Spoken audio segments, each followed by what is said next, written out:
तो hello friends, आज के इस वीडियो में आज जानने वाला है 10th क्लास का मैथ वास्तविक संख्याएं। ये लेसन 1 है। इसका ऑब्जेक्टिव जान लेते हैं। चैप्टर का नाम है वास्तविक संख्याएं। इसमें नंबर सिस्टम हम जानेंगे, ठीक है। तो चलिए स्टार्ट करते हैं पहला क्वेश्चन से।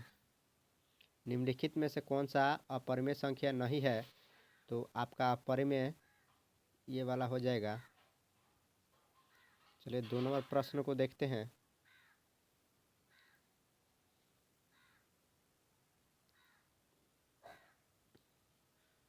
देखिए, कह रहा है निम्न में से कौन सा अपरिमेय नहीं है।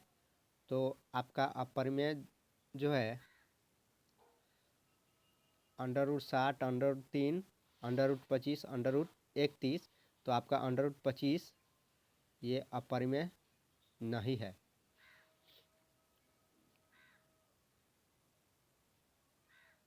अगला प्रश्न देखिए, निम्नलिखित में कौन अपरिमेय संख्या नहीं है? तो आपका √75 बटा √48 नहीं है। अगला प्रश्न देखिए, निम्न में से कौन सा अपरिमेय संख्या नहीं है? तो आपका हो जाएगा √9 गुणे √16, ठीक है। अगला प्रश्न है π/2 कैसी संख्या है? तो π/2 आपका अपरिमेय संख्या होती है। अगला प्रश्न है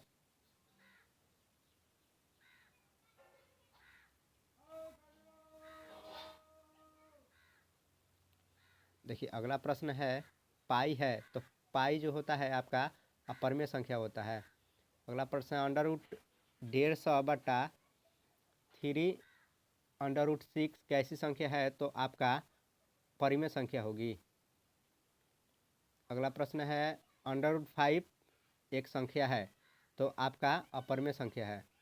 √3 ये भी आपका अपरिमेय संख्या है, यानी कि ऑप्शन नंबर 3 आपका सही है। √2 ये भी आपका अपरिमेय संख्या होगी। निम्नलिखित में से कौन सा अपरिमेय संख्या है? देखिए, इसमें से कौन सा अपरिमेय संख्या है? तो आपका 2.5, अंडर में 2.5 ये आपका आंसर है। अगला प्रश्न है निम्न में से कौन सा अपरिमेय संख्या है? तो आपका √2 बटा √2। अगला प्रश्न है निम्नलिखित में कौन अपरिमेय संख्या है? तो आपका प्रश्न हो जाएगा, आपका आंसर होगा चौथा ऑप्शन होगा आपका √98 बटा 128। अगला प्रश्न है निम्नलिखित में से कौन अपरिमेय संख्या है? तो आपका √3 बटा 5 होगा। अगला प्रश्न है 5 + 3√2 है, तो आपका हो जाएगा अपरिमेय संख्या होगा।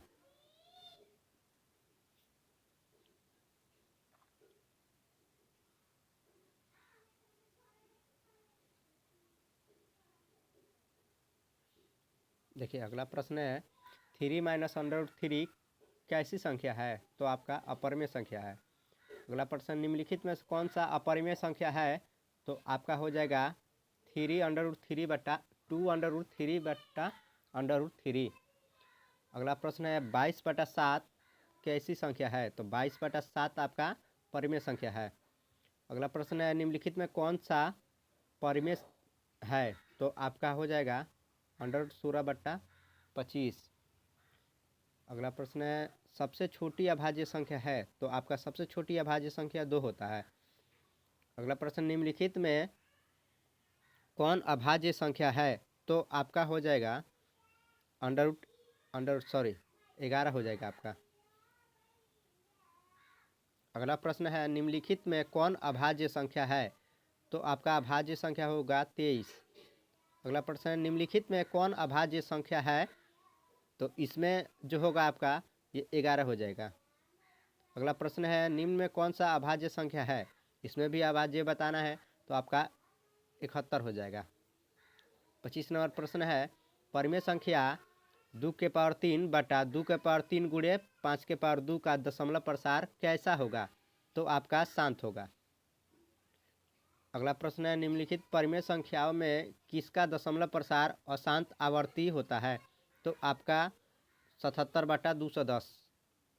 आपका ये आंसर हो जाएगा।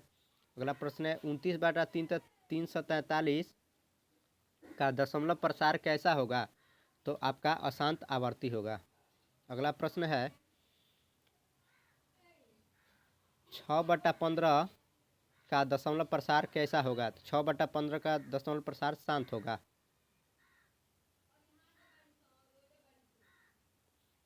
अगला प्रश्न है 15/1600 का दशमलव प्रसार किस प्रकार का होगा? तो आपका शांत होगा। अगला प्रश्न है निम्नलिखित में कौन सा भिन्न दशमलव प्रसार शांत होगा? तो आपका 3/160 होगा। अगला प्रश्न है 13/3125 का दशमलव प्रसार किस प्रकार का होगा? तो आपका शांत होगा। अगला प्रश्न है 17/8 का दशमलव प्रसार कैसा होगा? तो 17/8 का दशमलव प्रसार शांत होगा। अगला प्रश्न है 7/80 का दशमलव प्रसार कैसा होगा? तो 7.80 का इस शांत होगा।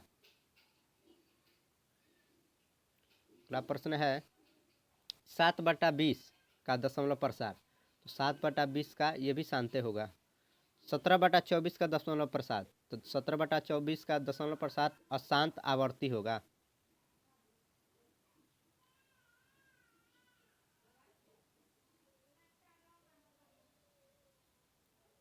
अगला प्रश्न है 11/25 का दशमलव प्रसार कैसा होगा? तो शांत होगा।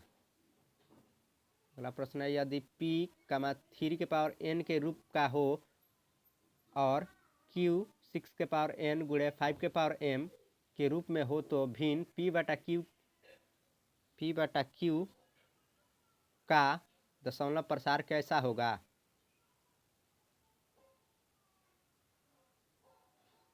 तो आपका आंसर हो जाएगा शांत होगा।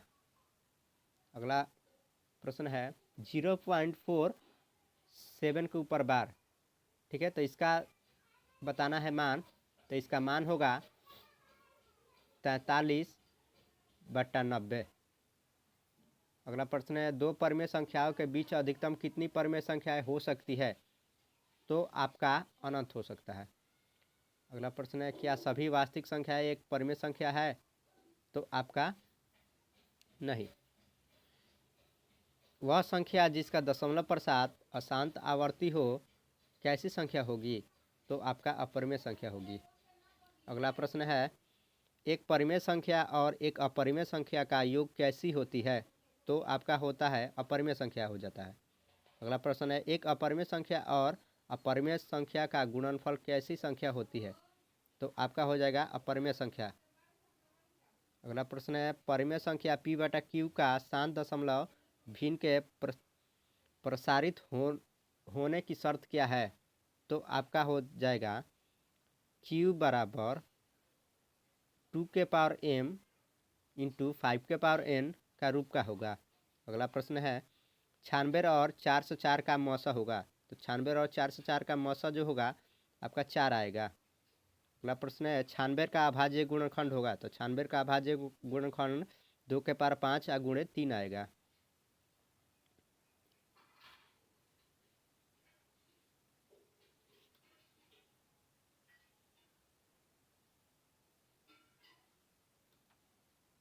अगला प्रश्न है दो संख्याओं का लसा और मौसा क्रमशः 20 और 5 है, यदि दूसरी संख्या 5 है तो पहली संख्या क्या है? तो आपका हो जाएगा 20 हो जाएगा।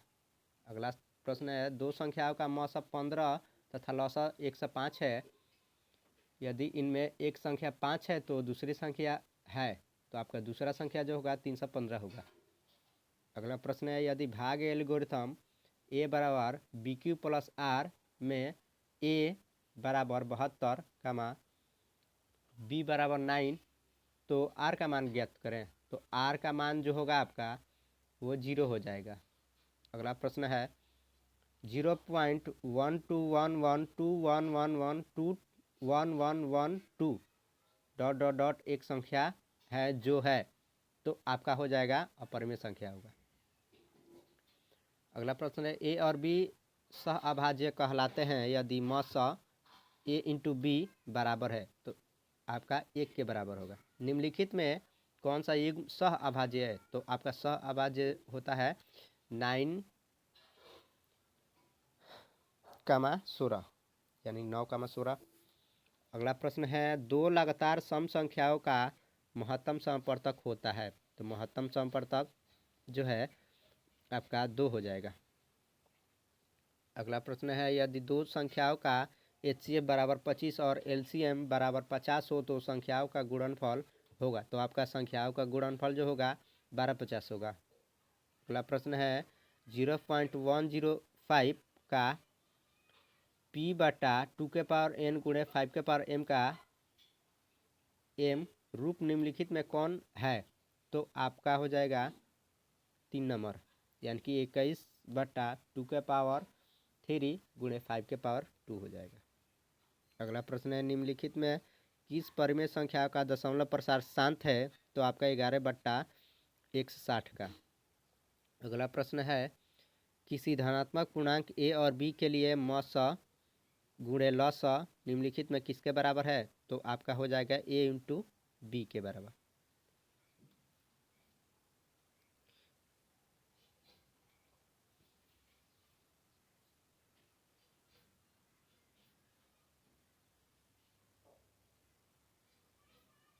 अगला प्रश्न है,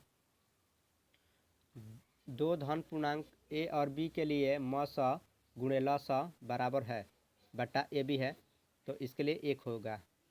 अगला प्रश्न है, दो संख्याओं का गुणनफल 86 70 है और इनका HCF 17 है, तो इनका LCM होगा। तो इनका LCM जो होगा वो 510 होगा। अगला प्रश्न है, प्रत्येक धनात्मक सम पूर्णांकों के लिए निम्नलिखित में कौन सत्य है जबकि Q एक पूर्णांक है। तो Q जब एक पूर्णांक होता है तो इसका आंसर हो जाएगा यह 2Q का रूप का होता है। अगला प्रश्न है, किसी पूर्णांक p के लिए विषम संख्याओं का रूप है। तो आपका हो जाएगा 2p + 1 होगा। अगला प्रश्न है, यदि दो संख्याओं का HCF बराबर 15 और LCM बराबर 90 हो तो संख्याओं का गुणनफल होगा। तो संख्याओं का गुणनफल जो होगा आपका 1350 होगा। अगला प्रश्न है, यूक्लिड विभाजन एल्गोरिथम दो धनात्मक पूर्णांकों का क्या परिकलित करने की तकनीक है। तो आपका हो जाएगा मस। अगला प्रश्न है, सबसे छोटी अभाज्य संख्या और सबसे छोटी देखिए सबसे छोटी भाज्य संख्या और सबसे छोटी अभाज्य संख्या का HCF कितना होगा। तो आपका हो जाएगा 2 होगा। राइट आंसर 2 होगा। अगला प्रश्न है, 4.12563 के हर का अभाज्य गुणनखंड किस रूप का होगा। तो आपका हो जाएगा 2 n गुणे 5 m। अगला प्रश्न है, भाज्य बराबर ... भागफल प्लस शेषफल में रिक्त स्थान में क्या भरा जाएगा। तो आपका भाजक भरा जाएगा। अगला प्रश्न है, निम्नलिखित में कौन शांत दशमलव में परिवर्तनशील है। तो आपका 35/50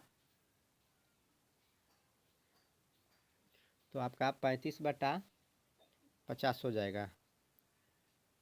अगला प्रश्न देखिए, निम्नलिखित में कौन सा शांत दशमलव में परिवर्तनशील है। तो आपका हो जाएगा 4.1/8। अगला प्रश्न है, 625 के अभाज्य गुणनखंड में 5 का घातांक क्या है। तो 5 का घातांक 4 होगा।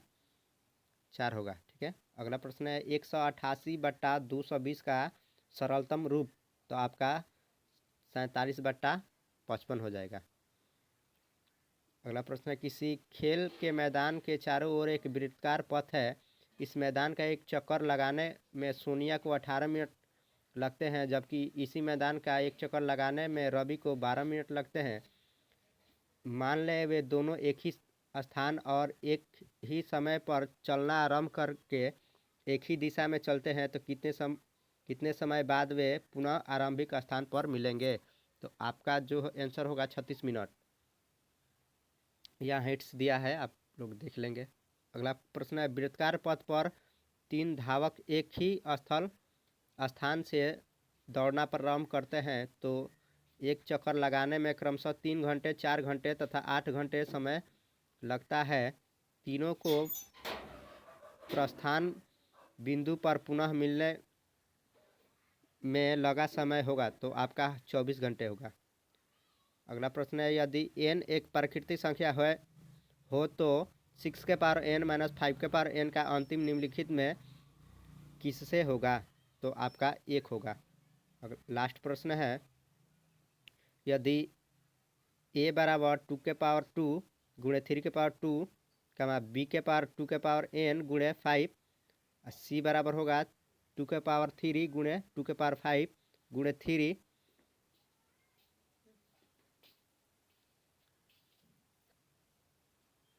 तथा LCM a into B a comma b comma c बराबर 2 के पावर 4 गुणे 3 के पावर 2 गुणे 5 के पावर 2 हो तो n बराबर होगा तो आपका n 4 होगा।